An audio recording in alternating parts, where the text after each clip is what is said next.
sen kan amena do kunnafoni olu kɔnɔna la ko baro jaa ye baro ɲɔgɔntigiya ye Amadu El Konare kumaso la sɔrɔ amena do kibaruyaw kɔnɔna la sisan Amadu le ne bi kalo tile 30 ye a bɛ cogo di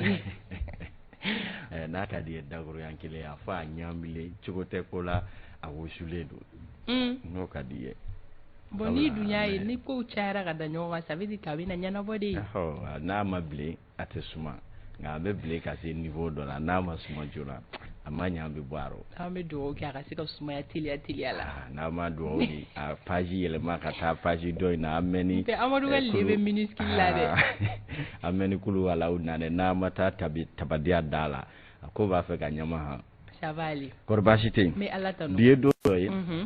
a bi jumadon an ye k'an bɛɛ da jumadon ka bila bi la laada la an tɛ ɲɔgɔn kibaruya kalama sabula an bɛ ɲɔgɔn bila répondeur kan ma bi an seginna ko kura ka na ko tan ka segin bɛ gɔma kulu b'a nɔ na sɔni fɛn mun ma kɛ renouveau matin bɔrɔw la bi an n'a dongo yuguba k'a di maaw ma filɛbaw ani lamɛnbaw Sigaso la Amadu Lasana sɔni don kibaru i bɛna o kɛnɛ dayɛlɛ maliden kelen-kelen na u mana kɛ fan o fan kunnafoni jɛlen o sɔrɔ yɔrɔ renouveau matin o la bi tɛnɛ mɛn kalo tile 30 jɛmukan in kɔnɔna na an ka kibaruyaw bɛna tali kɛ minnu kan an ka bakurubaw olu filɛ nin ye ko yalima Dr Umaru Mariko kibaruya ye jumɛn ye k'a bɛ lahalaya mun kɔnɔna na ko lahalaya ɲuman don wa fɛn kɔni bɛ tali kɛ Sheikh Dora la anw ni ale bɛna kuma sɔgɔmada in na Dr Umaru Mariko u ka lahalayaw kan Dora Sheikh Jara ani ale bɛna ɲɔgɔn la sɔrɔ an ka bi maa welelen don fɛn bɛ tali kɛ Mali kunnafonidilaw la olu kɔni bɛ gɛlɛyaba kɔnɔ an bɛ wagati min na i ko sisan o kama anw ni kunnafonidi gafe le wagadu maɲɛma ani ale bɛna ɲɔgɔn la sɔrɔ ni o ye Abdramani Sisogo ye ka se ka kuma kunnafonidilaw olu ka lahalaya kan kɛrɛnkɛrɛnnenya la gɛlɛya min bɛ u kan fanga furancɛ fanga in o kɔnɔna na Sori Ibrahim Diallo tanikasigi kibaruyaw bɛ ale bolo Awa Daɲogo kɛnɛya kunnafoni b'ale bolo ale bɛna professeur Konate bisimila bi jɛmukan kɔnɔna la ka se ka ɲɛfɔli kɛ aw ye cancer ale kan kunnafonidi gafew ɲɛfura fɔlɔ laseliw ka se ka dɔgɔkun kibaruyaw dayɛlɛ gafew kɔnɔna la u ɲɛfura fɔlɔ lasew bɛna kɛ Amadu fɛ jɛmukan in ta ko filanan o kɔnɔna la anw ka don fɔli duman o bɛ o kɛrɛfɛ Alexis Kalambiri fana bɛ bisimila Alexis ko ale ma sɔn bi tɛnɛn donya in na Alexis ma sɔn mun de ma o bɛna na kɛ jɛmukan in ale kɔnɔna la dakuru ɲɛ kelen na aw deli ka fɛn minnu sɔrɔ a bɛna lase aw ma bonya ani karama kɔnɔna la ko bɛɛ lajɛlen k'i bisimila an bɛ kunnafoni dayɛlɛ sisan ni wagati bolo dacogo ye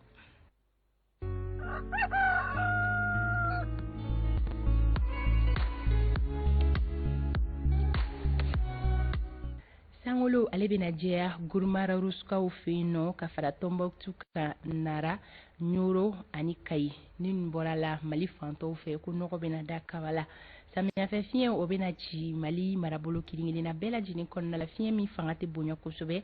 nka fɛn min kɔni bɛ tali kɛ Gurumara Ruskaw la ka fara Tombouctou ka Nara Nioro Tawdeni ani Kayi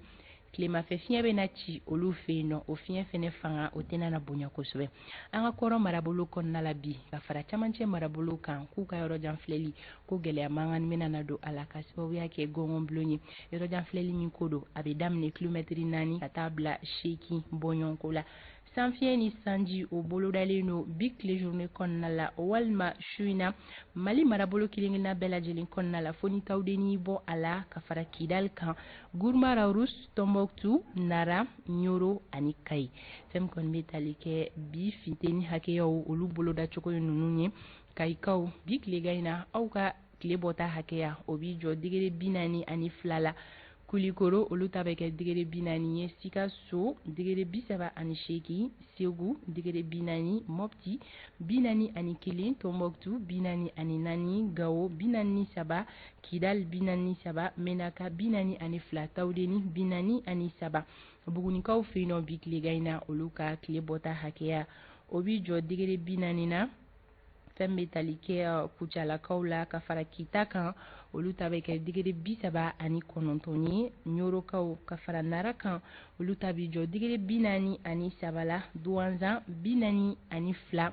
San Banyangara Joila Klegaina Oluga Finteni Hakea Obega Digere Bisaba Ani Konontonye Gourmara Rus Olutabi Jo Digere Binani Ani Durula Bamako Distriki Konala Noro Benada Kabala Samia Fefia Benachi Mi Fanga Besika Bonyo Wakati no Wati Klip Ntala Kononana Bioro Janfleli Mini Gele Mangani Midwala Kasiwa Yake Gongon Blonyi Obadam ne kilometri duru katabla kononton bonyonkola sanfien ni sanji obolo dalino bik legaina walma shuina finteni hake ya legaina bamako distriki kononana obeke digere bisaba ani konontoni bamako na lamini so madaina kene chira nege kanye woro ale temele ni sanga woro iklebe na bi nege kanye tan shiki o mana temeni sanga biduru ani fly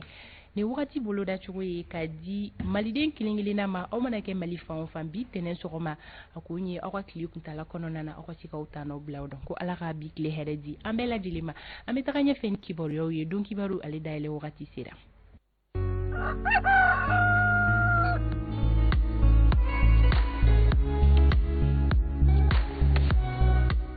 sanga yo mukan nan soro ne ke kanye wolum vla sanfe amadou le ne misira dima tabarkala sanga yo mugani wolum vla soro gaw kaw odu fe ye no mi metalike gouverneur la wati kile ale be ka don afo san ay au bisimila bi kiboro la bakruba obina talike M5 RFP kono o kuma uti menyona kokura fa do bakala nyini ke ko ka comité stratégique flengolo chi ninga da kulunchi amena kuma kan sokma dai na samiato ye pango kile ni nyawa wa galaya jimembe sene ko la amena ndadula ka bola ikado awa bamanchi ya wale ani lakana ko kuma olu bina sebe koromana kata se politique kuma mo anga jamana kono nono ne bina ke anjosi ni josi mba mimbe na ma filiko safe bi ka kibaro ya di auma ma ayaw danse soni yani anga angleku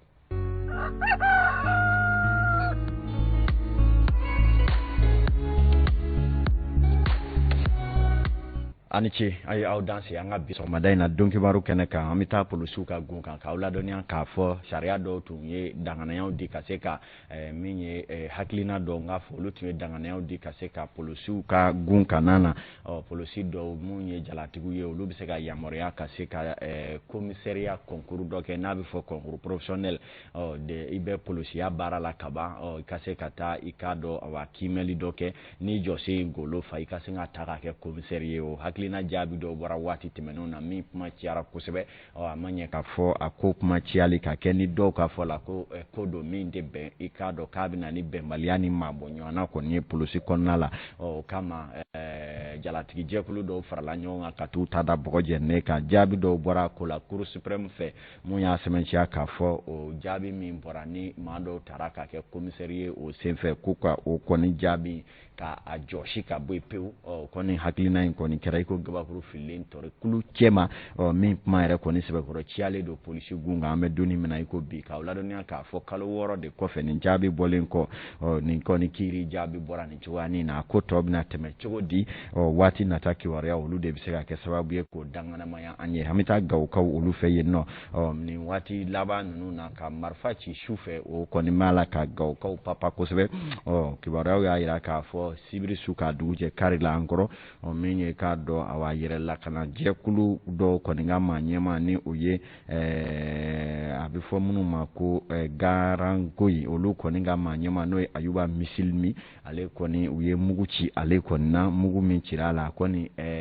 jatege boy ale folo na masiba sabula kiwaro ya kumfolo ya ira ka fo animato ala ko ngakwa be kenya hukumu kono kenya sola wati na frakeli ale en nasratia kono mamunu ye kiwaro ya ulase ulu ka fola uko ni ma ko fotai ko shuko ni fe ko ma do ko ni ma chuko dombalu ko ni marfa mugu ko ni muli ala mengara sababu ye ninga ikado a jogging ma taraw yorobe kata na kenya sola ko frakeli bara ulube sena ina fo kiwaro obi ayira chuko ya mina na mbora ikiwaro ya sintelu na hamita duaza ka ufe kiwaro ya do ya yira ka fo sira munum be ni obi bo duaza boni kata gosi fo kata gauka ulu fe yino ko ale ko ni tigele do ni wati na ba manti do fe munu kele do kan kala ga shwa monye ma tita ma te sekin ni kibaro ya anye mun lasro munu sigeseli be sina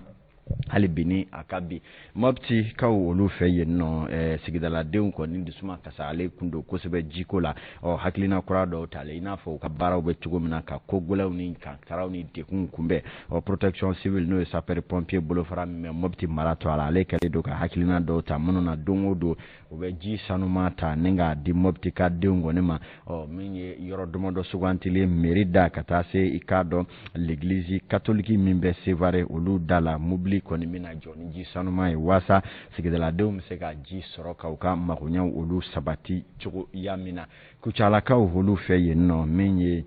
olu ka yɛrɛ maraka fo n'o ye mairie olu ye kɔmasegin baara dɔ kɛ kɔmasegin baara min yamaruyalen don mairie bɛɛ la hali ni y'a sɔrɔ a ka gɛlɛn maire caman ma ka kɛ ni u ka comptes ni kow don cogo ni u bɔ cogo ye kucalakaw fɛ yen olu kɔni ye kɔmasegin baara min kɛ u y'a jira k'a fɔ gɛlɛya min bɛ u ka baara la o ye kucalakadenw ka l'impôt ni taxe dɔw sarabaliya ye monsieur le maire n'a jɛw ka fɔ la ko olu kun ye ka bolodali min kɛ musaka kamaroli la ɲɔgɔn kan o ɲinan u bɛ taa sefa wari miliyɔn 431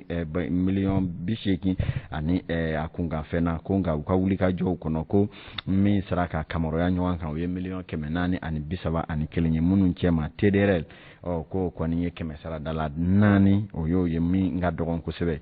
u jigi bɛ fɛn minnu kan waati nataw la o dɔ ye k'a fɔ Danemark jamana ko ale ye layidu ta k'a fɔ a bɛna miliyari 1 baɲanko bila Kucala mairie ka bolo kan waasa u bɛ se ka panw jɔ ka i k'a dɔn jitɛmɛsiraw ni ɲɛgɛnw k'a dɔn olu kɔni ni bɛnnibaw olu san waasa commune bɛ se ka yiriwa cogoya min na o ka fɔ la ko n'o nafolo sɔrɔla u bɛna se ka dɛmɛ don u ka kala la kosɛbɛ bangasikaw fɛ yen kuranko gɛlɛya bɛ yen min ye su 3 jɔakun 3 baɲanko kibaruyaw y'a jira k'a fɔ olu kɔni bɛ dibi fima kiri de la a ma sɔrɔla k'a fɔ u ka fɔ la ko groupe kelen min bɛ yen n'o bɛ taa don u ka dugu la ko kɔni groupe kɔni sigima sen sabara kɔnɔ min kɛlen don gɛlɛyaba ye ka maaw yɛrɛ kɔni ka sɔrɔ o don galamana nin waati laban ninnu na wuli ka jɔw ni cɛsiriw na kɛ sen na waasa a ko bɛ se ka ɲɛ sɔrɔ cogoya min na saga 30 an bɛna Bamakɔ yan nɔ M5 RFP ale kɔnɔ a ko kɛlen don sɛkili sabasiri ye nin waati na sabula a fankelen maaw kɛlen don ka wuli ka jɔ kuraw boloda ko fɔ ka comité stratégique min ni Dr Shogel Kokala Mayiga b'a ɲɛmaaya la ko k'a filɛ kolon ci ni ka a da kolon ci kɔni ye i k'a dɔn kibaruya ye minnu na sera laseli dɔw senfɛ a maa dɔw kɔni fɛ i n'a fɔ an ka kibaruya ɲinan Umaru Kuyita ale b'a siri an ye cogo min na nin ja in kɔnɔ an k'a lajɛ. Anw ti bilen k'a reconi M5 bala ka baara kɛ cogo min na anw t'a reconi bilen k'a fɔ que o M5 ye anw b'o M5 na mais anw M5 ka hakili la anw b'u to kɔ anw bala k'o de waleya anw b'o waleya bi anw b'o waleya sini parce que o M5 ka kɛlɛ sera so a kɛra mɔgɔ dɔ de ni bɔli la mɔgɔ dɔ de joli bɔli la. Mais depuis que ɲɛmɔgɔso primature n'o dira an ma furuku nana don an ni ɲɔgɔn cɛ o nana kɛ mun ye anw bolo n'a ma ɲɛ primature dira anw ma anw kan ka kɛ maaw ye amu ni gouvernement ye ko k'a bɛ sira bila an ka fɔ a ɲɛna i bɛ taale sira min kan sira man ɲi nin dabila jamana kɔnɔdenw wulila mun nɔfɛ o tɛ nin ye a jɛ an ka bɔ o kɔnɔ ale k'a jɛyɔrɔ nin di a ka M5 ɲɛmɔgɔ a k'o di en même temps n'a y'o di a b'a to au moins ni a ko k'a bɛ fili an b'a yira la i bɛ fɛ ka fili segin kɔ mais o de ma faamu. Tabarikala min bɛ tali kɛ i k'a dɔn k'a fɔ M5 ma bolofara dɔw ka ɲɛfɔli dɔw ye nin ye u ka dusuma kasaya kan ka ɲɛsin u ka ministre ɲɛma min sugantira u cɔ ala ka na bila maliden bɛɛ tɔgɔ la nin waati na an bɛ taa sɛnɛkɛlaw ka gun kan an y'a fɔ kabi jɔ a kun tɛmɛnen ko nɔgɔ ko kɛlen don gɛlɛyaba ye samiya tɔ ye senya 2 baɲanko ye nka min ye nɔgɔ ye ale min ye sɛnɛkɛlaw kɔkɔrɔ don bakoba ye ka taa se sɛnɛ maɲɔgɔnw minɛn wɛrɛw ma k'olu dɔw kɔni t'a la ka ye kelen-kelennin minnu bɛ ye o kɔni sɔgɔn sɛbɛkɔrɔ jalen don k'a daminɛ nɔgɔbɔrɔ k'a daminɛ 4,000 ka se 8,000 ka taa se 9,000 ma a b'a la ka feere o la yɔrɔ caman na o min kɛlen don gɛlɛyaba ye an bɛ donni min na i ko sisan an bɛna taa Baco Kone olu ye ɲinini dɔ k'a kan an k'a lajɛ. Ni contre saison wagati in na sɛnɛkɛminɛnw tɛ ka sɔrɔ tuguni sugu la kelen-kelennin minnu bɛ yen olu fɛnɛ tɛ ka se ka sɔrɔ sɛnɛkɛla fanba fɛ. Ni waleya kelen do de kunba ye sɛnɛkɛlaw ma. Bon sisan engrais yɛrɛ bɛ fo 8,800 ani 400 8,800 ani 800 8,800 8,800 8,800 400 8,800 800. Bon e b'o ta cogo di k'e bɛ tila k'o feere. Bon kuma dɔ la yɛrɛ hali n'i y'a ɲini usine kɔnɔ i t'a sɔrɔ f'i ka tila ka taa sɔrɔ revendeur dɔ bolo. Donc gɛlɛya b'a la kojugu. Ni sɛnɛkɛminɛ ninnu sɔngɔ yɛlɛnin ye sɛnɛkɛlaw kɔni bɛ ka siran u ka samiya ɲali la ni min yɛrɛ bɛ se ka kɛ sababu ye ka kɔngɔ la na jamana kɔnɔ san wɛrɛ. Sinon ça va être très difficile avec gɛlɛya kosɛbɛ yɛrɛ ko production kan ka kɛ ɲina déjà an yɛrɛ bɛ manque de production na an bɛ produit min yɛrɛ produit yɛrɛ an t'o sɔrɔ la ka dun ka fa ka ɲɛ a ka gɛlɛn wa bɛɛ t'a sɔrɔ n'a fɔra ko engrais gɛlɛyali fana nana fara o kan o de ye dɔ faralen dɔ kan. Donc an bɛ se ka ala jigiya yɛrɛ est-ce que dɔw na se ka sɛnɛ yɛrɛ kɛ ɲina. An ka nin ɲinini kɔnɔna la sɛnɛkɛminɛ feerebagaw kɔni ma sɔn ka ɲɛfɔli k'an ye nin ko in kun kan. A mana kɛ togo o togo jamana ɲɛmɔgɔw kɔni kan ka wulikajɔ boloda walasa Mali kana se ka bɔ jɔyɔrɔ fɔlɔ la kɔɔri sɛnɛ kun kan farafinna kilebiyanfan fɛ. Tabarikala sɛnɛkɛlaw ka ɲɛfɔli olu bɛ foro kɔnɔ n'i sera foro kɔnɔ kibaruya fɛn o fɛn bɛ sɛnɛko gɛlɛya la sɛnɛkɛlaw bi u nɛn don a la k'a fɛrɛfɛrɛ min ye k'a dɔn k'a fɔ sanga 34 o bɛ i k'a dɔn ɲamanakaw fɛ yen nɔ Bakaridenni ale ka magasin da la nin waati na waati kelen bɛ Kati Falajɛ sira sofɛriw a n'a parantiw ka jateminɛ na min ye nkɔni fɔ a n'a ka cɛdenw ko ala ka den balo ninnu ye maaw ye minnu fana bɛ cɛsiri la kosɛbɛ gasoil ka sɛbɛkɔrɔ gɛlɛn kan o bɛɛ n'a ta olu kɔni dugu jɛ o jɛ olu bɛ maaw ta Bamakɔ ka taa fɔ Kati Falajɛ ka olu fɛ an bɛ a ɲini jamana faamaw fɛ sirako hali bi n'a ka bi Falajɛ k'u hakili to a la waasa k'o bɛ se ka ɲɛnabɔ yanni samiya cɛ n'o tɛ a bɛna kɛ kurabakɔrɔ ka guwanko ye ko kura saga 34 bɛɛ Kati domaine na Sama Sangare fulakɛ Ɲɔrɔndi Sahɛlikaw juru la ko u ka numunaka minnu bɛ yen ko ne ko k'u ni sɔgɔma a musokɔrɔba an ma ɲinɛ o kɔ ko u ni cɛsiri Fanta Tumota gendarmerie direction mun ko k'i fo. Ko n ka foli babu ye ko ni timinanja ko ni wuli ka jɔ. N y'a f'u ye fana n ko tenitigi fɛ collaboration n ko tu te méfies de ça aussi. O fana ka fɔ. Kana ni tenitigiw bila ɲɔgɔn na Amadu i sera sabali ye dɛ. An bɛ taa ɲɛfɛ Sori Ibrahim Diallo an bɛ taga ale fan fɛ nin sanga kofɔlen na ayiwa an ni Sori kɔni ɲɔgɔn bila kabiri juma tɛmɛlen o la sɔgɔmada in na an nisɔndiyalen bɛ Sori bisimila tan ni ka segin kibaruyaw olu kan o la Sori bɛ fan jumɛn sɔgɔmada in na a bɔ furadama kana bila sisan na a ka yetaw bolila fɛn jumɛnw kan gɛlɛyaw ye jumɛnw ye sirabaw yɛrɛ bɛ lahalaya jumɛn de kɔnɔna la fɛn jumɛn de kan ka dalabɛn an ka sirabaw kana la ka fara Anazer ka bilasiralikanw kan Batɔma Kane ale anw ka bi nɛgɛ karafetigi ye a bɛ na wele bila Sori ma.